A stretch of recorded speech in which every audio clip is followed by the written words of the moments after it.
지금까지 우리가 다루었던 것은 하나님께서 누구를 택하셨고 누구를 택하지 아니하셨고 하는 것은 피조물 안에 어떤 공로가 있었기 때문이 아니다라는 것을 배웠습니다. 구원을 획득하게 하는 원인이 그리스도의 순환이라는 공로도 하나님의 택하심을 결정하는데 원인이 아니다라는 것도 배웠습니다. 그리스도를 보내시기로 한 그 정하심도 하나님께서 우리를 택하셨던 원인이 아니다라는 것도 배웠습니다. 인간의 후손 가운데 어떤 일을 택하거나 택하지 않는 것, 이것을 만드는 원인이 있지 않다는 것도 배웠습니다. 하나님께서 누구를 택하시고 택하지 않는 것은 그리스도의 십자가의 죽으심도 원인이 아니라 하나님의 기쁘신 그 뜻대로 창세전에 예정하신 하나님의 기쁘신 뜻만이 그 원인이다라는 것을 배웠습니다. 우리는 하나님의 일방적인 주권적인 행위에 의해서 약속을 받았습니다. 우리가 달라고 한 것이 아니었습니다. 우리는 그렇게 받을 것이라고 꿈에도 생각지도 못했습니다. 아무 생각이 없었습니다. 그냥 그대로 우리의 본성대로 살고 있었을 뿐입니다.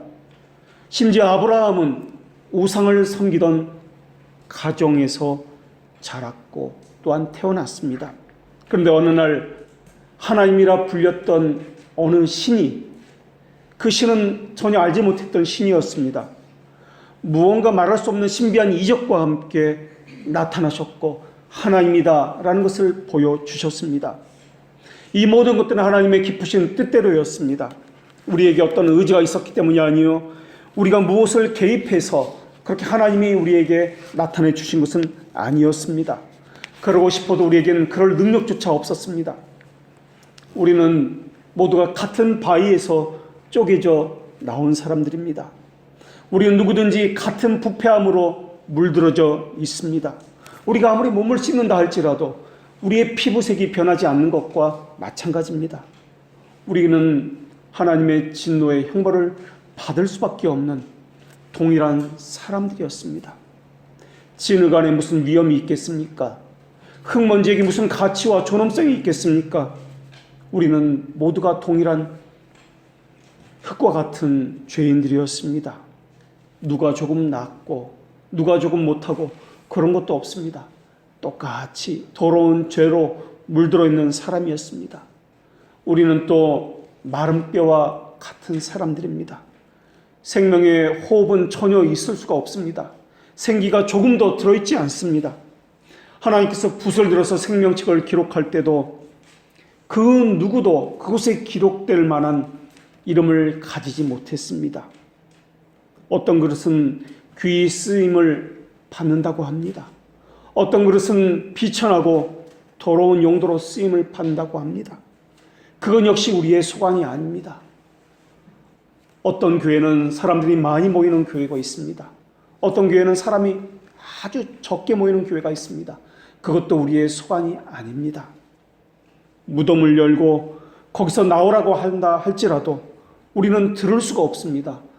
우리는 그곳에서 듣는다 할지라도 나올 수가 없습니다. 하나님께서는 그러한 사람들에게 나는 너희의 하나님이 되고 너희는 나의 백성이 되리라 라고 말씀해 주셨습니다. 이 말씀의 뜻은 내가 너희의 보호자가 될 것이다 라는 말씀입니다. 우리에게는 보호자라는 말씀이지만 믿지 않는 이들에게는 심판자가 될 것이다 라는 말씀입니다. 보호자라는 말은 구속자라는 의미이고 내가 너희를 구원해 주셨다 라는 의미이면서 동시에 변호자다, 나는 너희들의 변호하는 자다, 위로하는 자다 라는 그런 말씀입니다. 심판자라는 말은 우리에게는 해당되지 아니하지만 저들에게는 창조주다, 공의의 하나님이다 라는 의미이기도 합니다. 그들은 죄에 대해서 듣기 싫어합니다.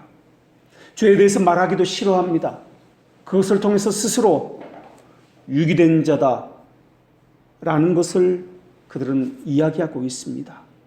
그래서 그들은 죄를 이야기할 때, 교회에서 강단에서 죄에 대해서 책망할 때마다 불만을 토해냅니다. 그들은 죄를 듣기 싫어하기 때문에 그렇습니다. 아브라함에게는 두 아들이 있었습니다. 형은 이스마엘이라 불렸고 동생은 이삭이라 불렸습니다. 둘 다 육신적인 혈통에서 태어났습니다. 육신적인 혈통에서 보면은 이 둘은 차이가 없습니다. 둘 다 아브라함의 아들이라 불렸기 때문에 그렇습니다. 이 두 아들 가운데에서 하나님의 언약을 물려받은 것은 오직 이삭의 줄기를 통해서만 물려받았다고 성경은 기록하고 있습니다. 이삭의 줄기를 통해서 따라 내려간다는 말은 그들의 심정과 눈은 항상 미래에 있었다라는 의미를 가지고 있습니다. 야곱은 하나님의 자손입니다. 그러나 바로 앞에서 자신의 삶이 실로 험악한 삶을 보내왔습니다 라고 고백을 했습니다. 이들은 지상의 삶의 소망을 두지 않는 훈련을 이 땅에서 받아야 했기 때문에 그렇습니다. 그것이 신자의 삶입니다. 얼마나 나그네의 삶이 고된지, 내 삶이 나그네의 삶이며 험악한 세월을 보냈습니다 라고 고백했는지 모르겠습니다. 이스마엘도 혈통적으로는 아브라함의 아들이었습니다. 그러나 이스마엘에게는 하나님의 언약이 주어지지 않았습니다. 이것은 모형과 상징이라고 불려지는 것입니다.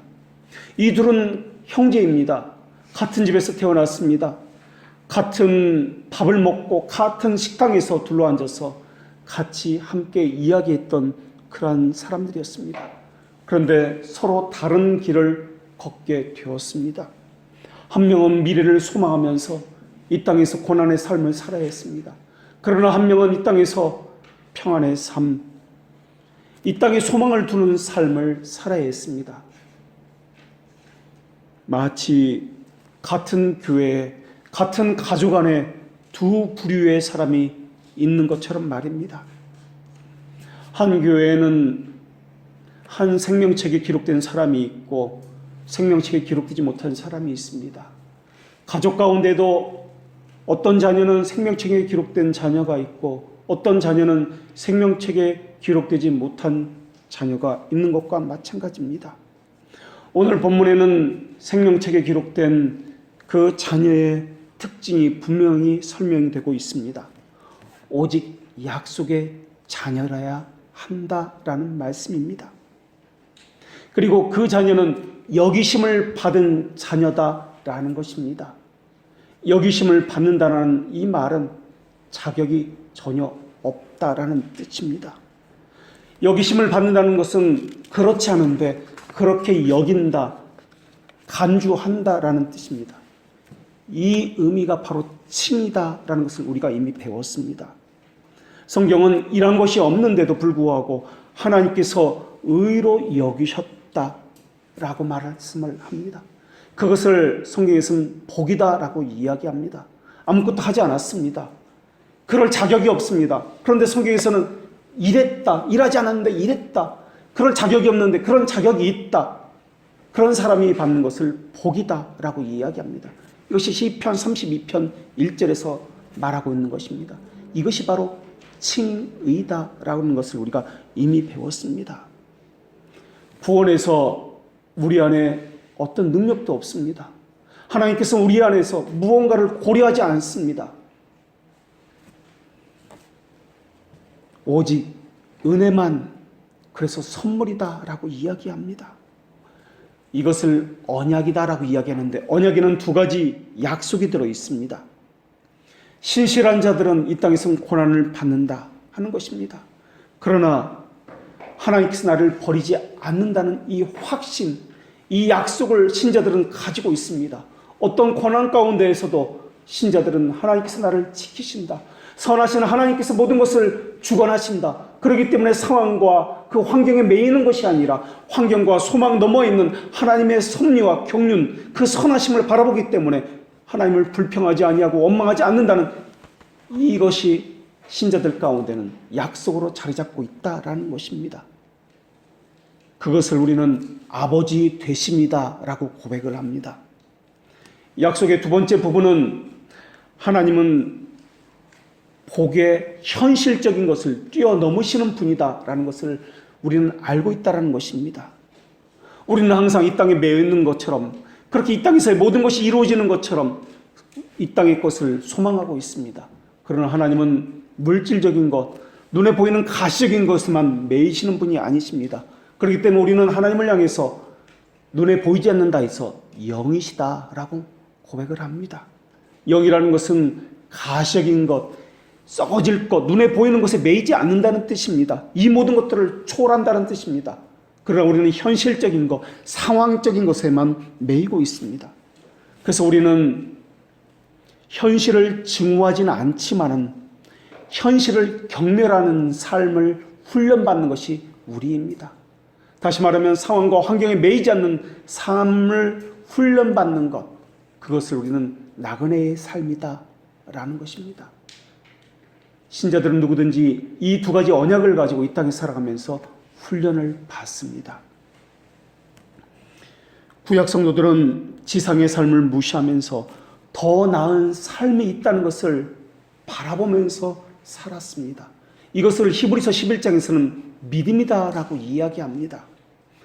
현재의 것이 아니라 미래의 것. 그래서 믿음에는 항상 기초가 되는 것이 소망이다. 소망은 현재의 것이 아니라 미래의 것을 말하기 때문에 믿음에는 항상 함께 가는 것이 소망이다라는 것을 우리가 이미 배웠습니다. 하나님께 붙들려서 신자들은 지속적인 훈련을 받습니다. 이 세상을 부인하는 훈련입니다.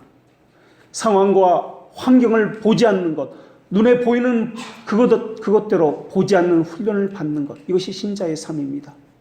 노아를 보십시오. 방주를 짓는데, 배를 만드는데 평생을 보냈습니다. 어쩌면 이것은 죽음에 놓이는 것이 더 편한 삶인지도 모르겠습니다. 사람들은 비난했습니다. 가족들도 노아를 이해하지 못했습니다. 큰 자비하심으로 홍수에서 구원을 받았다고요? 주위의 사람들은 얼마나 많은 비난을 했는지 모릅니다. 130년간 미쳤다라고 비난했습니다. 아들들은 어떻게 했습니까? 아들들도 자기 아버지를 비난했고 조롱했습니다. 누가 노아의 삶을 이해해 줄 수 있단 말입니까? 그 고난의 삶을. 결국 노아는 자신의 아들들을 자기 입으로 저주해야만 했습니다. 축복해야 하는 그 입으로 그 아들들을 저주했습니다. 아브라함을 보십시오. 이스마엘은 자신이 낳은 아들입니다. 그리고 이스마엘은 아브라함을 향해서 아버지라고 부르고 있습니다. 그런 아들을 자기 입으로 저주를 해야만 했습니다. 배가 다르다고요? 그래도 아들입니다. 아들은 누구에게나 소중합니다. 그런데 한 아들은 저주해야 했고 한 아들은 축복을 해야 하는 것이 아브라함의 심정이었습니다. 이삭도 그래야 했습니다. 이삭도 한 아들은 축복을 해야 했지만 큰 아들에게는 저주를 해야 했습니다. 한 아들에게는 보호자였고 아버지였지만 한 아들에게는 심판주요 또한 공의의 하나님의 모습으로서 그 아들을 대해야 했습니다. 얼마나 가슴이 찢어지는지 모릅니다. 신앙의 조상들은 그러한 삶을 살았습니다. 신자의 위로는 소망으로만 가능합니다. 그것을 믿음이라고 이야기합니다. 신자들은 이 세상에서 무엇을 겪든지 하나님의 공정한 심판이 이루어진다라고 믿고 있는 사람들입니다. 육신의 눈으로 볼 때는 이것은 공정하지 않습니다. 억울합니다. 그러나 그 내면 속에 선하신 하나님을 믿고 있기 때문에 그 모든 것들이 합력해서 선을 이룬다는 것을 그들은 알고 있습니다. 그들은 육신의 눈으로 그 상황을 바라본 것이 아니라 그 너머에 하나님의 섭리와 경륜을 바라보기 때문에 믿음으로써 그것을 이해하기 때문에 그렇습니다. 그래서 그것을 통해서 그 너머에 있는 약속의 성취를 바라보는 것이 믿음의 사람이다라는 것입니다. 사람이 하나님께 가까이 가면 갈수록 하나님의 성품을 알면 알수록 신앙이 더해가면 갈수록 자신의 악한 심정을 바라보게 되고 양심에 꺼리끼는 것과 부패한 것이 있다는 것을 배우게 됩니다. 그래서 더 애통하게 되고 더 통렬하게 됩니다. 더 아파하게 됩니다. 이 땅에 있는 모든 불의에 대해서, 하나님을 부인하는 사람들에 대해서 아파할 수밖에 없는 것이 신자의 모습입니다. 우리 신앙의 선배들이 그러했습니다. 성경의 인물들이 그러했습니다. 그들은 어떤 면에서는 우리보다 더 아파한 사람들입니다. 더 많은 고난을 받은 사람들입니다. 그러나 하나님에 대해서 우리보다 더 많이 배웠고 더 많이 아파했고 더 많이 고난을 받았지만은 우리와 본성이 같다는 것에서는 동일하다는 것입니다. 하나님은 그들은 죄 가운데 있을 때 그들을 부르셨습니다. 그러나 다른 사람보다 더 많이 견뎌야 했고 더 많이 고난을 겪었던 사람들이 신앙의 선배들이었습니다. 깨어지지 않는 본성은 우리와 똑같았기 때문에 더 아파했을 것입니다. 더 많이 고통스러워했을 것입니다. 하나님께서 그들을 거룩함으로 하나님의 속성과 동일하게 하나님의 아들에게도 부여하셔야 했기 때문에 그렇습니다. 그래서 수많은 시련과 환난을 겪을 수밖에 없습니다. 성도라 불리는 사람들은 아무런 결함이나 죄를 갖고 있지 않던 그런 사람들이 아닙니다. 죄가 너무나 많았던 사람들입니다. 그런데도 불구하고 부름을 받았습니다. 그래서 더 많은 시련과 고난이 있었다라는 것입니다. 그들이 거룩함에 도달한 사람들입니까? 그들이 위대한 믿음을 가진 사람들입니까? 그렇다면 우리도 그들이 가졌던 위대한 믿음에 도달할 수 있다는 뜻입니다. 그들이 가졌던 거룩함에 우리도 도달할 수 있다는 뜻입니다. 그들도 우리와 똑같은 사람이기 때문에 그렇습니다. 그들을 불러주신 그 음성이 우리도 불러주셨기 때문에 그렇습니다. 그들에게 내려주셨던 그 은혜는 우리에게 지금 내리고 있는 은혜와 동일한 은혜라는 것을 우리는 알고 있습니다. 동일한 하나님이 우리도 불러주셨기 때문에 그렇습니다. 우리 구원의 근거가 존귀함에 있다면 그 존귀함은 그들의 존귀함과 그 우리에게 베풀어 주신 그 구원의 존귀함은 동일하기 때문에 그렇습니다. 만일 하나님께서 사랑이나 미움을 결정짓는 원인이 사람에게 있었다면 하나님께서 야곱을 사랑하셨다는 것과 에서는 미워하셨다는 말씀은 하지 않으셨을 것입니다.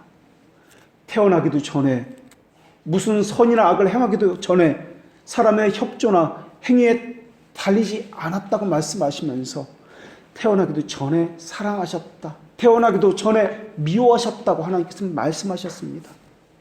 그런데 사람들은 마치 사람들의 행위로 무엇인가를 얻을 수 있는 것처럼 하나님과 협조해서 무언가 구원을 얻어내는 것처럼 그렇게 이야기하고 있습니다.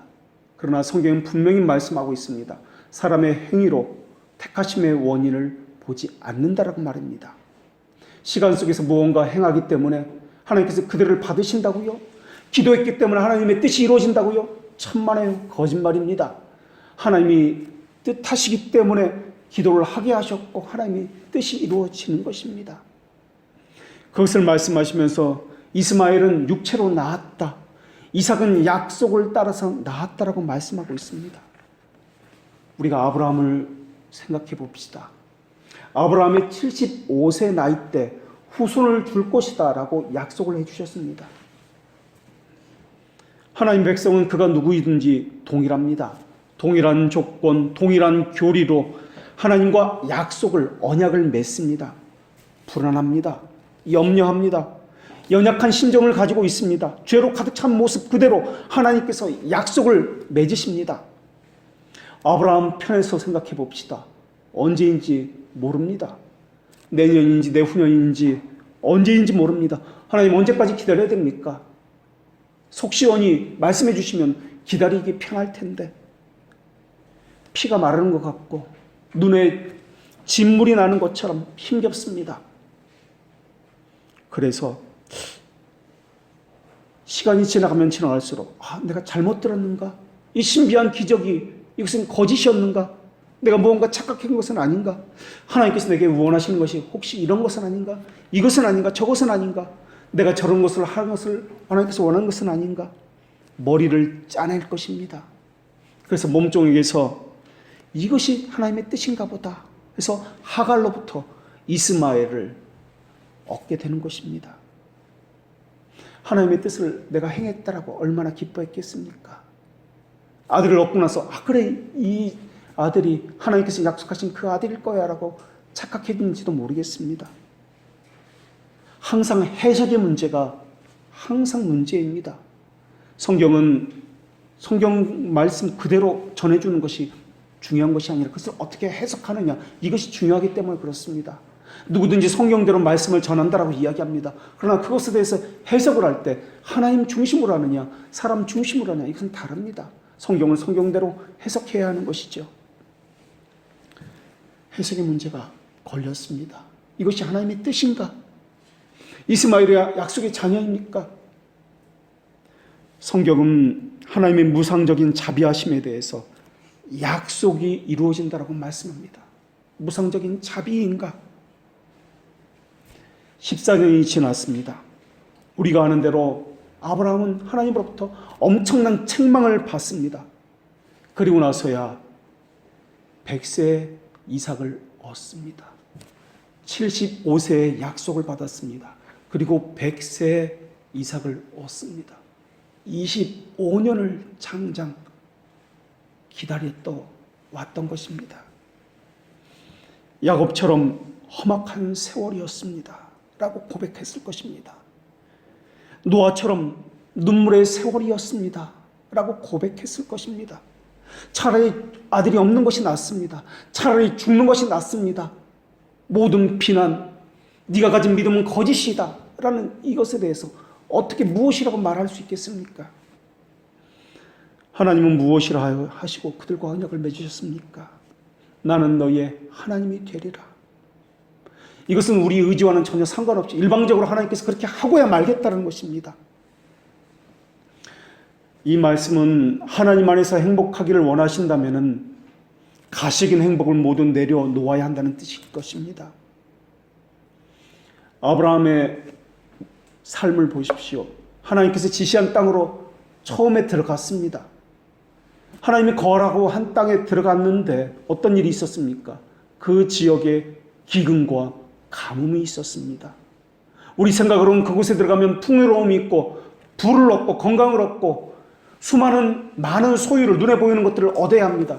그런데 하나님께서 지시한 그 땅으로 들어갔더니 가뭄과 기근이 있어서 다시 애굽으로 내려왔습니다. 그리고 거기서 자신의 아내를 누이라고 속이는 거짓말까지 하게 됩니다. 그리고 오랜 시간 기다렸던 아들까지 제물로 바치라는 하나님의 말씀을 듣게 됩니다. 이것이 무엇입니까? 또 그리고 자신의 사랑했던 친척 조카 롯과 헤어져야만 했습니다. 이것이 하나님의 뜻입니까? 하나님을 원망하고 불평하지 않은 것, 어쩌면 그렇게 했는지도 모르겠습니다. 성경에 기록되지 않았을 뿐이지. 우리 같으면 기다리지 못했을 것입니다. 아무것도 보이지 않는데 1년 정도는 기다릴 수 있겠지요.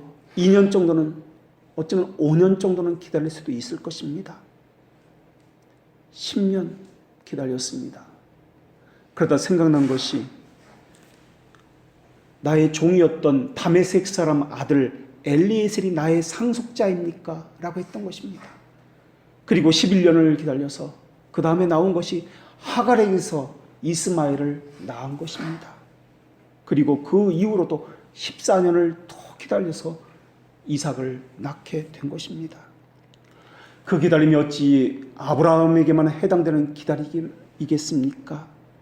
신앙의 선배들은 모두 이 기나긴 기다림의 시간들을 보내왔습니다. 이것을 성경에서는 소망이라고 이야기합니다. 이것을 성경에서는 보이지 않는 것을 보았다, 믿음이다 라고 이야기합니다. 그 기간들을 거쳐서 하나님의 사람으로 빚어져 갔던 것입니다. 예수님을 기다려왔던 성전에서 일을 했던 안나라는 사람은 84년간이나 성전을 떠나지 아니하고 주야로 금식하면서 기도하면서 예수님을 기다려왔습니다. 그리고 시므온이라는 사람은 주께서야 이제서야 말씀대로 종을 편안히 놓아 주시는도다라고 고백을 했습니다. 이 말은 내가 죽을 수가 없었습니다. 이제서야 마음 편히 죽게 되었습니다라는 뜻입니다. 그게 신자들의 심정이었습니다. 그 기다림을, 여러분 그 심정이 어떤지를 아십니까? 그 기다림 동안 소망을 놓지 않는 것, 이것이 언약입니다. 생각해 보십시오. 아브라함 책망하지 말고 이스마엘 태어나지 못하게 하시면 되는 것 아닙니까? 책망할 거리가 없지 않습니까? 아예 미리 이삭을 25년간 기다리게 하지 말고 한 10년쯤 기다리게 했다가 주시면 되는 것 아닙니까? 요나가 욥바로 도망갈 때 보십시오.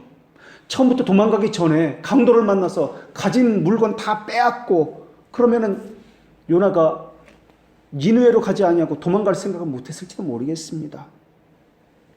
그때 니느웨로 가지 않는 것을 하나님이 싫어하는 것다 하고 회개하고 돌이켜서 니느웨로 가서 회개를 선포했는지도 모르겠습니다. 그런데 그렇게 하지 않았습니다. 도대체 언제입니까? 아들을 주시겠다는 것이 도대체 언제입니까? 하나님은 아시지 않습니까? 한마디만 되는데 언제까지 기다려야 하는 것입니까? 아무리 복이라는 것이 숨겨져 있다 할지라도 믿음을 우리 안에 두시면 안 되는 것입니까? 그러나 하나님은 믿음을, 다시 말하면 미래에 대한 모든 약속을 예수 그리스도 안에 두셨다라는 것입니다. 우리 안에 두신 것이 아니라 예수 그리스도 안에 두셨다라는 것입니다. 베드로는 유대인을 향한 위대한 설교에서 하나님이 너희 조상들과 세우신 언약의 자손이 바로 그리스도라고 설교했습니다. 모세의 얼굴은 그리스도께서 오실 때까지 덮여져 있었습니다. 그들에게는 숨겨져 있었던 것입니다. 그러나 구약의 성도들은 오실 예수님, 미래의 그 소망을 가지고 구원을 받았던 것입니다. 하나님은 이스마엘을 낳게 하셨습니다. 요나가 배를 타고 편안하게 욥바로 가게 하셨습니다. 배에서도 편하게 지냈을지도 모르겠습니다. 그러다 한참 일이 진행된 그 순간에, 그때서야 비로소 하나님이 개입해서 사고를 치고 다 많은 일들이 일어난 그 이후에야 하나님께서 개입하셔서 요나를 혼란스럽게 합니다. 아브라함을 혼란스럽게 합니다. 무엇 때문에 그때서야 비로소 개입한 것입니까? 처음부터 가로막았다면 이삭만 태어났을 텐데, 형제끼리도 분쟁이 없었을 텐데, 한 사람에게는 저주했고 한 사람은 축복하는 그런 불상사는 없을 텐데 말입니다. 왜 애를 못 낳는 아브라함에게 하갈을 통해서는 애를 낳게 하신 것입니까? 이번에는 아브라함이 아니라 사라의 입장에서 한번 생각해 봅시다. 사라는 이스마엘이 태어났을 때 어떤 생각을 했을까요? 내게 문제가 있었구나. 자기에게 절망했을 것입니다. 죽고 싶었을 것입니다. 시댁에서는 뭐라고 말을 하지? 우리식으로 말하면 동네 사람들은 뭐라고 나를 비웃을까? 애 못 낳는 여자라고 그렇게 비웃었을 것이다. 하나님께서 너를 저주한 것이다. 애를 못 낳게 한 것이다. 아마 죽으려고 했는지도 모르겠습니다. 이스마엘이 태어난 이후 이삭을 낳기까지 그 수많은 기간 동안 15년 동안 사라가 어떻게 살았을지를 생각해 보십시다. 모르긴 몰라도 지옥 생활이었을 것입니다. 몸에 좋다는 거 다 찾아가서 먹었을 것이고, 얼마나 하나님을 향해서 간절히 기도했을 것이고, 얼마나 하나님 앞에서 빌고 빌었을까 생각해 봅시다. 자기에게 무슨 문제가 있어서 애를 못 낳는 것은 아닌지, 회개는 얼마나 했겠으며 앞으로 이렇게 하겠다 소원과 결심은 얼마나 했겠는지 생각해 보십시다. 하나님 제발 나를 통해서 아들을 주십시오. 약속하지 않았습니까? 그 약속은 거짓이었습니까? 아니면 내가 그것을 잘못 들은 것입니까? 그 신기한 기적들과 신비한 체험들은 이건 다 착각이었단 말입니까? 얼마나 간절함과 열렬함으로 살았을지 생각해 보십시오. 그러면서 자신의 부족한 못난 자아들과 성품들이 깨어졌을 갔을 것입니다. 마음은 높은 데 두지 못하게 되었고 철저히 무너졌으며 상한 심령으로 하나님 앞에서 눈물로 예배했을 것입니다. 하나님 불쌍히 나를 여겨 주십시오라고 말입니다. 타고 타서 심정은 잿더미가 되었을지도 모르겠습니다. 사람의 머리에서 나온 기교나 방법들은 다 소용이 없구나라는 것을 그때서야 비로소 깨닫게 되었을 것입니다. 이제 할 수 있는 것이 무엇입니까? 기다리는 것 외에 무엇을 할 수 있단 말입니까? 어쩌면 그것은 기다리는 것이 아니라 포기였는지도 모르겠습니다. 절망이었는지도 모르겠습니다. 까마득하게 다 잊어버렸는지도 모르겠습니다. 장장 24년을 그렇게 살고 아브라함의 나이 99세에 하나님이 나타나셔서 내년에 아들을 얻게 될 것이다. 그때서야 비로소 말씀하시고 25년째 아들을 얻게 됩니다. 100살이 되어서야 말입니다. 아브라함과 사라에게 그것이 어떤 세월이었겠습니까? 왜 그렇게 기다리게 하셔야만 하셨습니까? 하나님의 자녀요, 약속의 후사라고요. 미성숙했기 때문에 개인 교사의 보호 아래 두셨던 것입니다. 구약은 언약을 포함하고 있지만 그림자와 진리의 형상만을 가지고 있습니다. 성도가 모두가 그렇습니다. 지금도 어쩌면 우리는 구약의 성도들과 마찬가지일 것입니다. 다시 오실 예수님을 바라보면서 그때를 소망하면서 기다리는 삶을 살고 있는 것입니다. 그래서 우리의 삶 역시 구약의 성도들처럼 이 땅에서 삶은 모형과 그림자로서 그렇게 희미한 것을 잡고 그렇게 잘못된 이해 가운데 오류 가운데 있는지도 모르겠습니다. 우리는 그분을 기다리며 살고 있습니다. 그게 바로 믿음입니다. 아브라함과 사라를 만드시고 빚으신 것은 하나님이셨습니다. 그렇게 하나님의 사람들을 만들어 가시는 것입니다. 아플 것입니다. 고통스러울 것입니다. 그러나 다 지나고 나서 욥처럼 이제서야 눈으로 하나님을 배웠나이다 고백하게 될 것입니다. 그리고 그것이 은혜라는 것을 그때서야 깨닫게 될 것입니다. 처음에는 자기 머리에서 나온 것을 가지고 기교와 방법을 가지고 열심을 냈습니다. 아브라함이 그래했고 야곱이 그래했고 모세가 그래했습니다. 자기 열심이 하나님을 향한 믿음이라고 그들은 생각했습니다. 그러나 믿음은 행위가 아니라는 것을 배우게 될 것입니다. 소망의 기다림이며 모든 것이 하나님으로부터 나오게 되는 것을 배우게 될 것입니다. 여기서 율법과 복음의 대조가 나타납니다. 율법은 문자적입니다.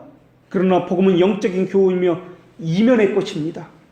율법은 돌판에 새겨졌으나 복음은 우리의 심정과 양심에 새겨진 것입니다. 율법은 정죄를 가져오나 복음은 의를 가져오는 것. 오늘 본문에 의하면 여기시는 것에 가져오는 것입니다.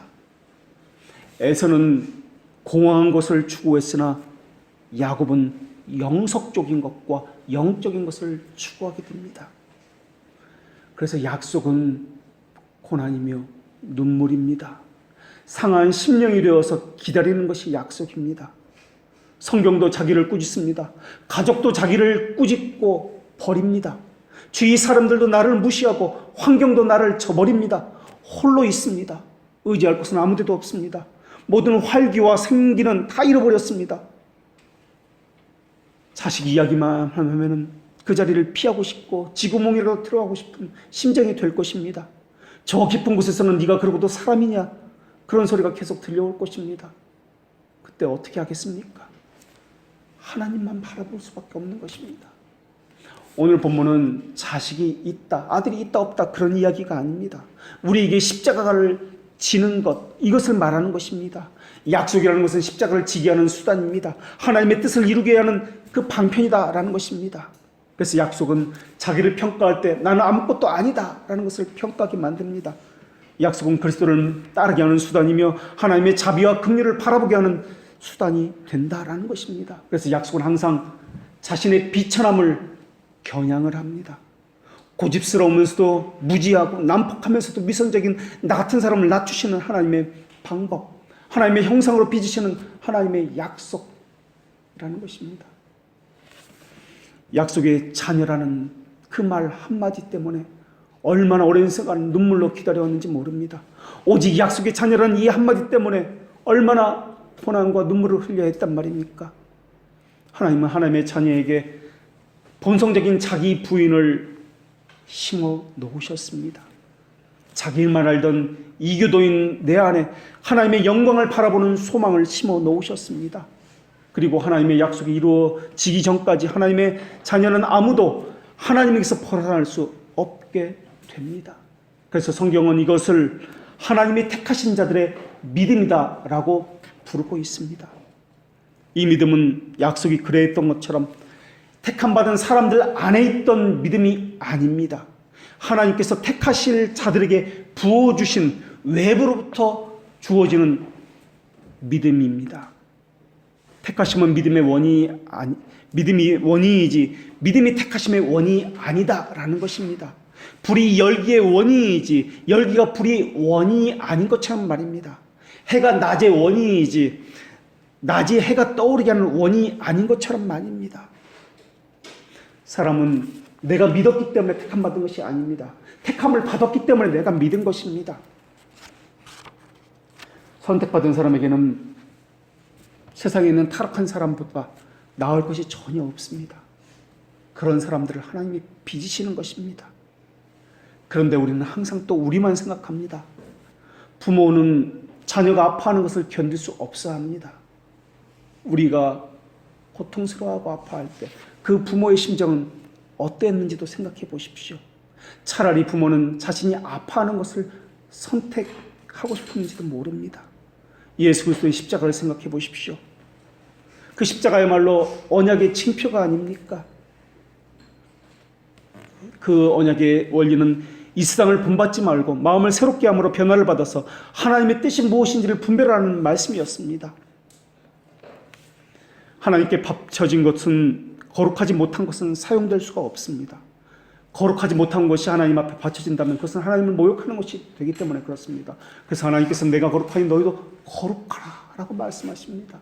거룩하라 말씀하신 것은 그렇게 빚이겠다, 너희들을 빚어나가겠다라는 것입니다. 약속은 우리 것이 아닙니다. 하나님으로부터 주어지는 것입니다. 그래서 이 약속은 나를 위해서 사는 것이 아니라 오직 예수 그리스도를 위해 죽고 산다는 것을 알려줄 것입니다. 그래서 하나님의 언약은 예정론적이면서도 역사적이고 초월적이면서도 내재적인 이러한 성격을 가지고 있습니다. 왜냐하면 구원의 주체이신 하나님께서 그런 속성을 가지고 계시기 때문에 그렇습니다. 그러면서 하나님의 약속은 하나님의 은혜와 함께 인간의 자발적인 책임이 함께 올 수 있도록 묶어주는 고리의 역할을 하는 것이 약속입니다. 하나님 우리를 택하셨습니다. 택한 이유는 우리를 하나님 앞에 거룩하고 흠이 없게 하기 위해서입니다. 그리고 선한 일을 하게 하기 위해서입니다. 그러나 우리를 택하심은 창세 전에 우리를 택해 주셨다고 말씀해 주셨습니다. 열매가 나무를 존재하기는 원인이 아니듯이, 가지도 나무의 원인이 아니듯이, 나무가 열매의 원인이듯이 하나님께서는 창세 전에 우리를 택해 주셔서 우리로 하여금 거룩하고 흠이 없게 하시는 것입니다. 택하심이 먼저다라는 것입니다. 우리 안에 선함이 있다면 하나님이 택하셨다라는 것을 전제로 합니다. 우리가 만약 하나님의 백성이며 하나님의 약속의 자녀라면 거기에는 먼저 하나님의 자비하심과 긍휼하심이 부어졌다라는 것입니다. 그래서 하나님의 자녀는 그 자녀가 누구든지 하나님과 언약을 맺었습니다. 예수 그리스도를 소망한다는 개별적인 객관적인 언약도 있지만은 그림자와 상징으로서 각 사람마다 각자에게 주어진 개별적인 언약도 있습니다. 그 언약은 자기만 알 것입니다. 어떤 사람은 나의 자녀를 하나님 앞에 구원시키는 언약을 받은 사람도 있을 것입니다. 그 언약 때문에 견디기 힘든 외롭고 고난 가운데 있는 사람도 있을 것입니다. 그러나 그 환경 속에서, 상황 속에서 하나님의 자비하심과 또한 긍휼하심을 발견하지 못하면 그 언약은 율법과 같은 그림자와 모형의 역할을 할 뿐일 것입니다. 신앙인은 누구나 동일한 신앙과 경건의 법을 가졌습니다. 그러나 그 방법을 이루는 것은 각자가 다 다를 것입니다. 그러나 그림자와 모형 이면에 있는 하나님의 어떠하심과 그 약속의 이유를 발견해 내셔야 합니다. 이것을 오늘 본문에서는 육신의 자녀가 아니라 오직 약속의 자녀라고 말씀하고 있습니다. 이것은 비유입니다. 상징입니다. 우리 안에 하나님을 향한 갈망과 선하고 의로운 습관이 있습니까? 그것은 하나님께서 우리와 약속을 하셨고 자비하심과 긍휼하심을 우리 안에 먼저 부어줬기 때문에 그렇습니다. 약속의 자녀가 된 것은 이삭이 한 일이 아무것도 없습니다. 하나님께서 그렇게 정하셨고 만들어 가셨기 때문에 그렇습니다. 그것은 새 창조에서도 마찬가지입니다. 새 창조는 구원을 의미합니다. 구원에서도 이것은 너에게서 난 것이 아니요 하나님의 선물이다라고 말씀해 주셨습니다. 하나님만이 모든 은혜의 동기와 목적이다라는 것입니다. 그래서 우리는 구원의 존귀함에 있어서 우리의 행위를 주장할 수가 없습니다. 우리는 하나님의 소유라는 것을 기억해야 합니다. 사람들은 우리를 무시하고 깔볼지도 모르겠습니다. 그러나 하나님은 우리의 아버지이기 때문에 우리를 가장 소중히 여기시는 분이십니다. 그래서 우리를 보존하시는 분이십니다. 그리고 또 우리를 값을 주고 구속하셨기 때문에 그렇습니다. 그 무엇으로도 살 수 없는 가치를 가진 것이 우리입니다. 모든 만물의 주인이신 그분이 자기 생명을 주고 산 것이 우리입니다. 하늘이나 땅이나 이런 것은 다시 말씀만으로 만들면 됩니다.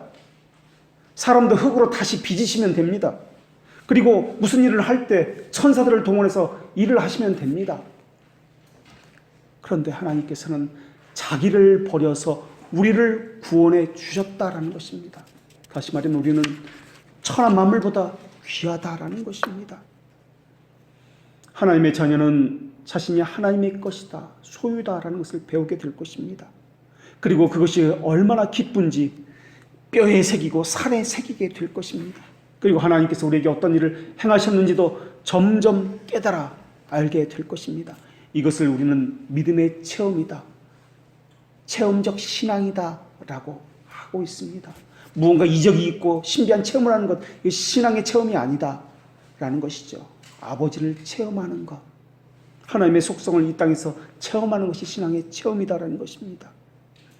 예수님은 제자들에게 수없이 가시적인 이적들을 보여주셨습니다. 그 가시적인 이적들을 보았는데도 불구하고 제자들은 예수님의 그 뜻을 이해했습니까? 이해 못했습니다. 헛된 것, 우상들을 붙들고 계속 가시적인 걸 보여달라고 이야기했습니다. 그 복음의 실상인 그 이면의 하나님의 뜻에 대해서는 무지했습니다. 우리는 결코 깨어질 수 없는 언약의 자손들입니다. 언약을 깨달아야 합니다. 그 언약은 영원할 것입니다. 그 약속들은 사실 약속 자체로는 아무런 힘과 능력이 없습니다. 약속 이면에 담겨있는 하나님의 뜻과 그 하나님의 의도를 발견하셔야 합니다. 어떤 사람은 내게 주신 약속이 어디 있느냐고 말할 것입니다. 어떤 사람은 하나님께서 내게 주신 약속은 없다라고, 있어도 그것은 이루어지지 않을 것이라고 이야기합니다. 그러나 우리가 하나님의 언약의 자손이라는 그 사실은 하나님이 내게 어떠한 일을 한다 할지라도 불평하거나 불만하지, 토해내지 않을 것입니다. 아브라함과 욥은 더 이상 할 말이 없었습니다. 하나님께서 우리에게 왜 고통을 주셨습니까? 하나님의 소유이기 때문에 그렇습니다. 우리를 깨트리시고 자존심을 상하게 하고 사람들에게 멸시를 받게 하고 또한 상한 마음을 가져서 조금만 건드려서 툭 건드리면 눈물을 흘릴 것 같은 그 심정이 되는 것, 그것은 하나님의 자녀이기 때문에 그렇습니다. 하나님만 바라보게 하기 위해서, 하나님만 소유하게 하기 위해서입니다. 그 안에 숨겨진 예수 그리스도라는 실상을 바라보십시오. 약속 그 이면에 있는 실상, 실제의 상을 바라보십시오. 하나님은 지금까지 우리에게, 언약 자손들에게 충분한 하나님 되심을 보여주셨습니다. 어떤 이는 하나님의 심정이 그들의 심정 가운데 부어졌지만은 제자들처럼 가시적인 것들만, 외형적인 것만 보느라고 하나님으로부터 멀리 떨어져서 하나님의 뜻을 이해하지 못하고 있습니다. 만약에 하나님께서 우리에게 있는 건강이나 부를 빼앗아 가신다면 하나님의 그 뜻을 이해하기 위해서라는 것을 기억하십시오. 만약에 하나님께서 우리와 지금까지 지냈던, 좋게 지내왔던 친구나 동료를 뺏어 가신다면 우리로 하여금 사람을 의지하지 말도록 하라는 뜻이라는 것을 기억해야 할 것입니다. 신자에게는 칭의의 문제는 해결되었습니다만 거룩의 문제는 아직 남아 있습니다. 그래서 그것을 위해서 우리를 연단하시는 것입니다. 하나님의 형상을 입은 하나님의 자녀이기 때문에 아버지와 같이 자녀도 하나님됨을 우리가 가져야 했기 때문에 그렇습니다. 그런데 우리 안에는 부패성이 실증과 손을 잡고서 암세포처럼 하나님을 대적하고 있습니다. 그리스도 안에서 하나님의 약속은 항상 예가 된다는 사실을 기억하십시오. 우리 가운데 어떤 사람은 하나님께 너무나 많은 봉사를 하고 있다고 생각하고 있는 사람도 있을 것입니다. 그 사람은 아직 허상만 바라보고 있는 사람입니다. 예수님의 그 제자들처럼 이적과 가시적인 이 상징적인 것만 바라보고 있는 사람입니다. 우리 가운데 어떤 사람은 하나님을 위해서 감당하라고 부름을 받았는데 이 하나님의 일을 하는 것이 돈이 너무 많이 든다라고 생각하는 사람도 있을 것입니다. 이 사람도 마찬가지입니다. 우리의 육체적인 이익과 하나님의 뜻은 하나님의 섭리에 의해서 조정을 받아야 합니다. 자신의 게으름과 하나님의 은사를 하나님의 교회와 분리시키는 것도 하나님의 소유를 빼앗는 것입니다. 구약의 성도도 마찬가지입니다. 신약의 성도도 마찬가지입니다. 영적인 것, 미래에 관한 것을 바라보십시오. 지상적인 것, 물질적인 것으로 이것을 바꾸지 마십시오. 그러면 기복주의자가 됩니다. 현실주의자가 됩니다. 그것은 신앙이 아닙니다. 그것은 우상 숭배입니다. 하나님께서는 우리가 하나님의 소유라는 것을 말씀하시는데 그것을 하게 하기 위해서 하나님만을 바라보게 하시는 것입니다. 이삭을 어떻게 번제물로 드릴 수 있단 말입니까? 아브라함이 이삭을 자기 소유라고 생각했다면 번제물로 드릴 수 없었을 것입니다.